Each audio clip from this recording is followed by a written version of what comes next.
મારા તો કુવાસી તરીકે તમે મારા સૌના આમંત્રણને માન આપીને આટલી મોટી સંખ્યામાં વધાર્યા એટલે મારે તો રાજી થઈને કુવાસી તરીકે તમારો હૃદયથી આભાર માનવાનો છે। બે ત્રણ વાતો અમિતભાઈ ચાવડાએ કહી કે અમે 146 ઓબીસી સમાજ એ ગુજરાત સરકારનું 3000 કરોડનું બજેટ હોય તો વસ્તીના ધોરણે અમે બજેટ માંગીએ છીએ અને એમણે જે વાત મૂકી એ વાતને હું સમર્થન એટલા માટે આપું છું કે ગ્રામ્ય વિસ્તારમાં ગામથી ગામને જોડતા રસ્તા હોય, પ્રાથમિક શાળાના રોરડા હોય, દવાખાનાની વાત હોય કે તમામ ભૌતિક સુવિધાઓની જ્યારે ગ્રાન્ટ ફાળવવાની હોય ત્યારે પૂરતા પ્રમાણમાં ગ્રાન્ટો નથી મળતી, આપણને વસ્તીના ધોરણે બજેટ નથી મળતું। એના કારણે તમને બધા ધારાસભ્યોને ખબર હશે કે વરે 10 કરોડ રૂપિયા એ રસ્તા માટે જોબ નંબર માટે આપે। મારું સર્વે પોતાનું છે કે બનાસકાંઠામાં 3 થી 4000 રોડ જોવે અને વર્ષે 1 કે 2 રોડ આપે। આની આ ગતિએ કામ થાય તો 200-300 વરે પણ આ રોડોની માંગણી પૂરી થાય એમ નથી। એ સ્થિતિનું નિર્માણ છે ત્યારે વસ્તીના ધોરણે બજેટ હોય તો જ આ બધી સમસ્યાઓનું નિરાકરણ આવી શકે એમ છે।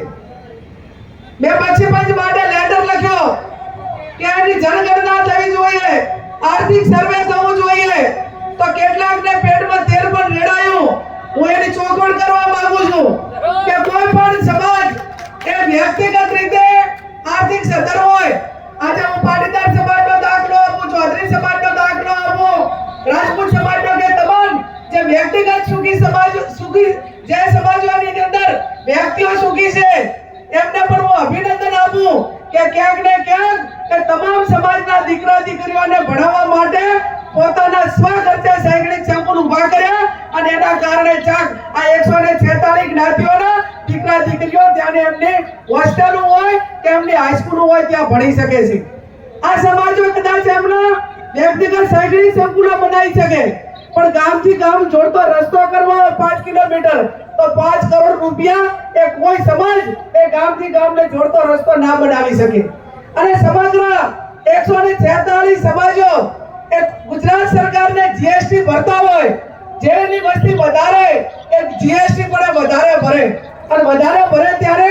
અમારી એક જ માંગણી છે ઓબીસી સમાજની 146 જ્ઞાતિઓની કે વસ્તીના ધોરણે એ ગુજરાત સરકારનો 81000 કરોડ બજેટ એ ઓબીસી સમાજને મળવું જોઈએ। આ અમારી પહેલા નંબરની માંગણી છે। બીજા નંબરની માંગણી ઝવેરી પંચ ભાઈ એમને ભાઈ જ્યારે ઝવેરી પંચ તમામ પક્ષોના અભિપ્રાય લેતા હતા એ ટાઈમે આજે 7500 ગ્રામ પંચાયતોની ચૂંટણી બાકી હોય, જિલ્લા પંચાયતોની બાકી હોય, 75 નગરપાલિકાની ચૂંટણી બાકી હોય, આ 2-3 વર્ષથી વહીવટદારોના રાજમાં પ્રજા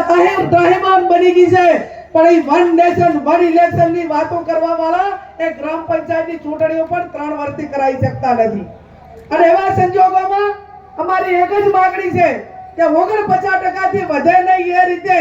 જ્યાં બક્ષી પંચના વસ્તી વધારે હોય ત્યાં એમને વધારે સીટો ફાળવણી કરવામાં આવે, જ્યાં એસટી સમાજ વધારે હોય